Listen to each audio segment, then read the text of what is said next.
Halo, Assalamualaikum warahmatullahi wabarakatuh. Selamat datang di channel ini. Nama saya Ahmad Bahri. Saya merupakan calon guru penggerak angkatan 6. Saya berasal dari kota Surabaya, dari SDS Bahri. Nah, kali ini saya akan mengulas tentang pemikiran filosofis dari Ki Hajar Dewantara. Pemikiran apa saja yang beliau canangkan untuk negara ini, untuk kemajuan pendidikan? Mari kita simak.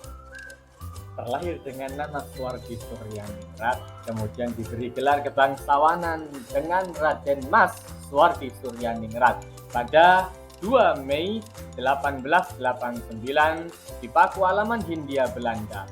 Sosok yang kita kenal dengan sebutan Ki Hajar Dewantara dibesarkan di lingkungan yang erat dengan pendidikan dan keilmuan. Beliau mempelajari mengenai seluk-beluk pendidikan sejak kecil hingga masa tuanya. Ki Hajar Dewantara merupakan sosok yang sangat gigih dalam memperjuangkan pendidikan bangsa Indonesia. Semboyan filosofis beliau yang hingga saat ini kita kenang dan digunakan sebagai lambang pendidikan sangatlah menginspirasi bagaimana dunia pendidikan seharusnya berjalan dan bergerak maju sesuai dengan kodratnya masing-masing.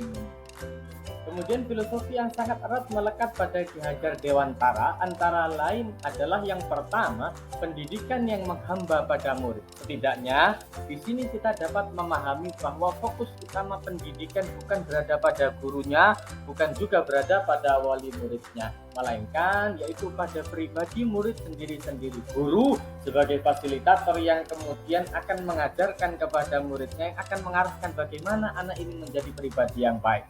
Kemudian yang kedua, Ingarso Suntulodo. Nah, semboyan yang sering kita dengar ini, orang yang berada di depan memberikan contoh. Sebab layaknya kereta api, bagian yang paling depan, lokomotif, memiliki peranan yang paling penting, yaitu guru berpartisipasi untuk menunjukkan arah kemana kereta akan berjalan. Guru seharusnya menjadi contoh yang baik bagi setiap muridnya dan pandai untuk mengarahkan muridnya. Kemudian yang ketiga, Ingmatio Mangunkarso, orang yang berada di tengah senantiasa memberikan semangat dan dorongan.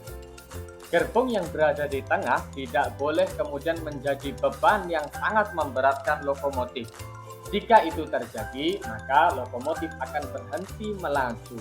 Maka sebaiknya yang ada di tengah senantiasa memberikan semangat bagi lokomotif yang ada di depannya agar terus maju ke depan.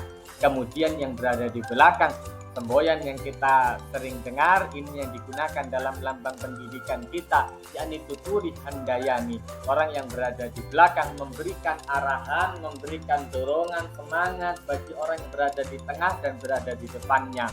Layaknya tata surya, apabila semua ini berjalan, maka semua akan mengitari kodratnya sendiri-sendiri. Semua orang akan berkembang sesuai dengan kodratnya. Adapun manfaat penerapan pemikiran filosofis dari Ki Hajar Dewantara dengan begini, maka setiap bagian memiliki peranan penting masing-masing di dalam pendidikan. Tidak ada seorang pun yang berada pada lingkaran pendidikan yang tidak memiliki peranan penting di dalamnya. Guru harus mampu membimbing siswanya sesuai dengan kodratnya untuk mencapai kebahagiaan nanti. Sehingga baik kodrat alam yang berhubungan dengan sifat anak, bentuk, lingkungan harus didesain sedemikian rupa untuk mengkondisikan pembelajaran yang mudah ditangkap oleh siswa. Kemudian kodrat zaman yang berkaitan dengan isi dan irama setiap peserta didik pun harus diperhatikan sehingga tidak ada anak yang merasa kesulitan untuk menangkap materinya. Apabila semua itu dilaksanakan dan dipahami oleh semua guru, maka seharusnya kekerasan dan bullying akan sangat berkurang drastis dari bumi tercinta kita ini. Demikian, kemudian saya berikan juga di belakang ada contoh pengajaran yang menarik dan beberapa kreasi dari sekolah saya. Untuk kurang lebihnya saya mohon maaf. Wassalamualaikum warahmatullahi wabarakatuh.